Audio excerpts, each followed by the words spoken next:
دلدار: ٹھیک ہے بھیا، اگر ایسی بات ہے تو آپ میرا حصہ بھی شیرو کے نام ہی کروا دینا۔ آخر اس کے علاوہ اور کون ہے ہمارا وارث؟ سرور دلدار کی باتوں سے خوش ہو جاتا ہے اور اس کی آنکھیں باہر آتی ہیں۔ اتنے میں شیرو بھی کھیتوں میں آ جاتا ہے اور دونوں کے پاس بیٹھ جاتا ہے۔ کھیتوں میں کوئی خاص بات نہیں ہوتی۔ پھر شام میں سرور اور دلدار کے ساتھ شیرو گھر لوٹ آتا ہے۔ بختیار اور مائرہ بھی گھر آ گئے تھے۔ بختیار آج بہت خوش تھا۔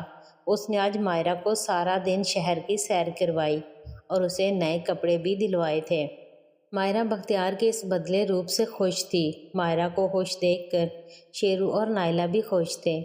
بختیار آج ہنس ہنس کر سب سے بات کر رہا تھا۔ رات کا کھانا کھانے کے بعد سب سونے چلے جاتے ہیں۔ بختیار کمرے میں آج مائرہ کی کھڑکی پینٹ کرنے کے لیے بہت بےتاب ہو رہا تھا۔ مائرہ اسے گرما گرم دودھ دیتی ہے اور بختیار جلدی سے دودھ پی لیتا ہے۔ اسے خوشی تھی کہ مائرہ بھی آج موڈ میں ہے، اس لیے دودھ لے کر آئی ہے۔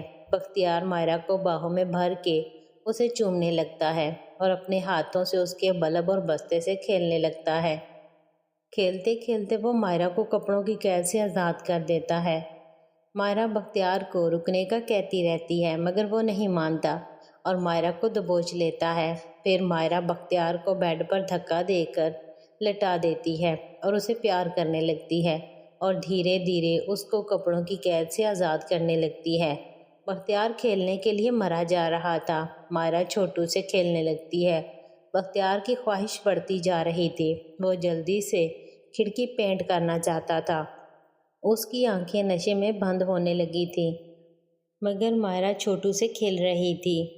بختیار سے اور برداشت نہیں ہوتا اور اس کا پینٹ گر جاتا ہے اور وہ نیند کی وادیوں میں ڈوب جاتا ہے۔ مائرہ جلدی سے ہاتھ صاف کر کے پھر سے کپڑے درست کر کے شیرو کے کمرے میں پہنچ جاتی ہے۔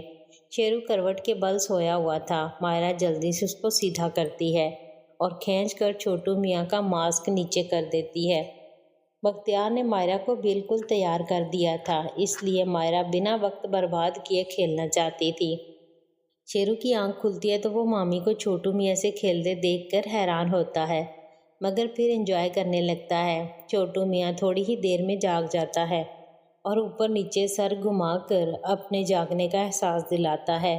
مائرہ تو جیسے پاگل ہو رہی تھی۔ چھوٹو کے جاگتے ہی مائرہ کسی گھوڑ سوار کی طرح چھلانگ مار کر اوپر چڑھ جاتی ہے اور بائیک رائڈر کی طرح ریس دے کر ویکنگ کرنے لگتی ہے۔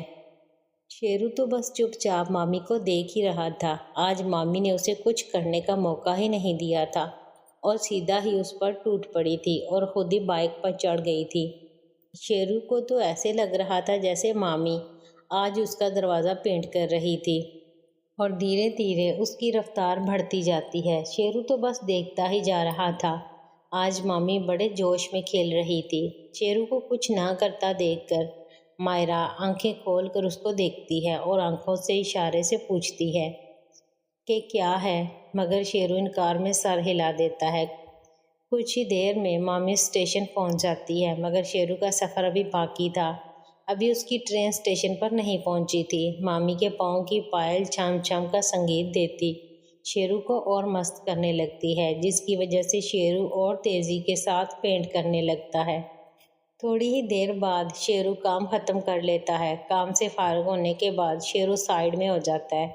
مائرہ بھی اس طوفانی کھیل کو کھیلنے سے نڈھال ہو گئی تھی اور مزید کھیل کو جاری رکھنے کی اس میں ہمت نہیں تھی، اس لیے وہ چپ چاپ کپڑے درست کر کے واپس اپنے کمرے میں چلی جاتی ہے اور پھر اپنے کمرے کا دروازہ لاک کر کے بختیار کے ساتھ سو جاتی ہے۔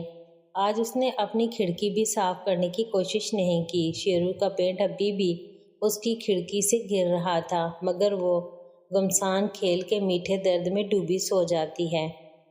صبح بختیار کی جب آنکھ کھلتی ہے تو وہ مائرہ کو اپنے ساتھ ایسی حالت میں دیکھ کر حیران ہو جاتا ہے، کیونکہ ہمیشہ کھیلنے کے بعد مائرہ خود کو صاف کر کے کپڑے درست کر کے سوتی تھی مگر آج تو وہ لباس سے بے خبر بے سدھ سو رہی تھی۔ بختیار مائرہ کو جگا دیتا ہے اور مائرہ بھی آنکھیں ملتی اٹھ جاتی ہے۔ بختیار: تم ٹھیک تو ہو؟ مائرہ: کیوں، کیا ہوا؟ بختیار: تم ایسے ہی سو گئی تھی۔ مائرہ اپنی حالت دیکھتی ہے۔ مائرہ: مجھ سے کیا پوچھتے ہو؟ یہ آپ کا ہی کام ہے۔ کیا ہو گیا تھا آپ کو رات میں؟ توبہ، میری تو ہڈی پسلی ایک کر دی۔ آج تک آپ نے پہلے کبھی ایسے نہیں کیا تھا۔ آپ تو پورے جانور بن گئے تھے۔ مجھے تو ڈر تھا کہ کہیں میری چیخیں سن کر کوئی اٹھ نہ جائے۔ بختیار مائرہ کے منہ سے اپنی تعریف سن کر سینہ چوڑا کرنے لگتا ہے، مگر اسے رات کی واردات کے بارے میں ہوش نہیں تھا۔ بختیار: اچھا، مگر مجھے تو یاد نہیں۔ مائرہ: توبہ، بکرے کی جان چلی گئی اور کھانے والے کو مزہ نہیں آیا۔ اگر اور تھوڑی دیر آپ ایسے کرتے تو میں چلنے کے قابل ہی نہ رہتی۔ بختیار: تمہیں مزہ آیا کہ نہیں یہ بتاؤ۔ مائرہ شرما کر: وہ کون سی عورت ہوگی جو اپنے شوہر کی ایسی ہمت اور طاقت سے مست نہیں ہوگی؟ مگر آج تک آپ نے پہلے تو کبھی ایسا نہیں کیا۔ کل کیا ہو گیا تھا آپ کو؟ بختیار: مجھے تو خود پتہ نہیں۔ مائرہ: لگتا ہے یہ اس دوائی کا اثر ہے جو ڈاکٹر نے آپ کو دینے کو بولا تھا۔ رات آپ کے دودھ میں نے وہ گولی ڈال دی تھی۔ بختیار: اچھا، پھر تو وہ دوائی واقعی کمال کی ہے۔ مائرہ: کمال کی ہے، آفت ہے، آفت۔ رات میں 3 بار ٹرین اسٹیشن پہنچی اور آپ تو رک ہی نہیں رہے تھے۔ 30 منٹ کم سے کم آپ نے مجھے روندا۔ بختیار مائرہ کی باتوں سے پھولا نہیں سما رہا تھا۔ بختیار: تم روز مجھے وہ دوائی دودھ میں ملا کر دیتی رہنا۔ مائرہ: نہ بابا نہ، مجھے ابھی اور جینا ہے۔ بختیار: کیا تم نہیں چاہتی کہ ہم جلدی ماں باپ بنیں؟ مائرہ: بس اسی لیے تو یہ سب کر رہی ہوں۔ چلیں، یہ سب بھی میں برداشت کر لوں گی، مگر آپ کو مجھ پر تھوڑا رحم کرنا ہوگا۔ روز روز ایسے کریں گے تو میری حالت پتلی ہو جائے گی۔ بختیار: ٹھیک ہے، جیسے تم چاہو گی ویسے ہی ہوگا۔ اب اٹھو اور تیار ہو جاؤ جلدی سے۔ اتنا کہہ کر بختیار کپڑے درست کر کے کمرے سے نکل جاتا ہے اور مائرہ بھی کپڑے درست کر لیتی ہے۔ مائرہ من میں: تمہیں ایسے ہی روز نیند کی گولی دے کر پاگل بناتی رہوں گی اور اپنا پیڑ صرف شیرو سے کرواؤں گی۔ اب میرے اوپر صرف اسی کا حق ہے۔ شیرو کی زندگی ایسے ہی اکھاڑے، اسکول اور چھوٹی مامی کی خدمت میں ہی گزر رہی تھی۔ 15 دن بعد گھر میں خوشخبری آتی ہے۔ مائرہ کے اسپیشل دن آنے کا وقت گزر گیا تھا۔ جب 1 ہفتہ بعد بھی اس کے اسپیشل دن نہیں آئے تو اسے پتہ چل گیا کہ اتنے سالوں سے جس خوشی کا انتظار تھا وہ آ گئی ہے۔ پھر بھی کنفرم کرنے کے لیے وہ ٹیسٹ کروانا چاہتی تھی، اسی لیے وہ بختیار کے ساتھ شہر چلی جاتی ہے ٹیسٹ کروانے۔ ڈاکٹر ٹیسٹ کی رپورٹ دیتے وقت بتا دیتی ہے کہ خوشخبری ہے۔ یہ بات سن کر مائرہ کی آنکھیں خوشی سے بھر آتی ہیں۔ آج اس کے ماتھے سے بھانج ہونے کا داغ ہٹ گیا تھا اور یہ صرف شیرو کی وجہ سے ہو پایا تھا۔ وہ جلد سے جلد شیرو کو خوشخبری سنانا چاہتی تھی کہ وہ اب باپ بننے والا ہے اور مائرہ ماں بننے والی ہے۔ بختیار یہ خوشخبری سن کر خوشی سے پھولے نہیں سما رہا تھا۔ وہ ہسپتال میں ہی ناچنے لگا تھا۔ اسے سمجھ نہیں آ رہا تھا وہ کیسے خود کو سنبھالے۔ بختیار: آج میں بہت خوش ہوں مائرہ، آخرکار ہماری بھی سن لی گئی۔ اب میں سینہ ٹھوک کر کہہ سکوں گا میں بھی کسی کا باپ ہوں۔ چلو، ابھی نگت یہیں رہتی ہے، پہلے اس کو خوشخبری سناتے ہیں، وہ بھی کتنی خوش ہوگی۔ مائرہ: خود کو سنبھالیں، آپ کو ہو کیا گیا ہے؟